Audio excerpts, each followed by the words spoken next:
Belgorod, le gigantesque sous-marin russe, sort d'usine après 30 ans de fabrication. Sous-marin Belgorod, c'est un géant des mers qui pourrait changer le cours de la guerre en Ukraine. Normalement, il va être mis en service ou il l'est déjà.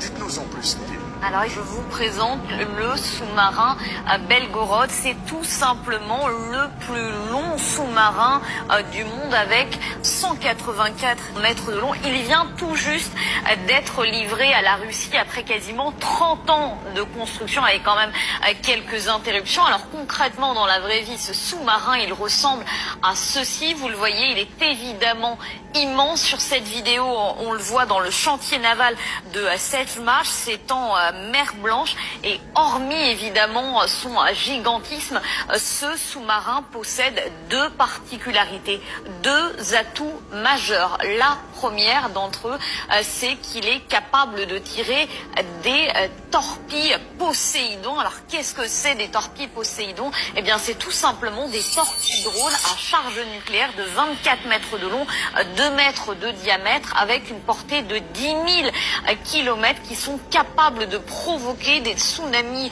radioactifs, autrement dit capables de raser entièrement une île, détruire les côtes d'un pays. Ça c'est le premier atout. Le deuxième atout, c'est que ce sous-marin Belgorod, il est capable de lancer des petits sous-marins nucléaires qui vont avoir des missions de renseignement ou d'espionnage ou même de sabotage, capables d'aller vraiment très en profondeur, détruire par exemple des câbles électriques qui permettent la transmission de la Wi-Fi. Et ces deux arguments, ces deux atouts majeurs, ils sont évidemment mis en avant par la Russie, qui publie régulièrement des vidéos comme celle-ci pour montrer la surpuissance de son armée. Ça, c'est une vidéo publiée par le ministère des Armées. On voit bien les deux options que permettent ce nouveau sous-marin, à la fois détruire une île et en même temps espionner par exemple un pays voisin.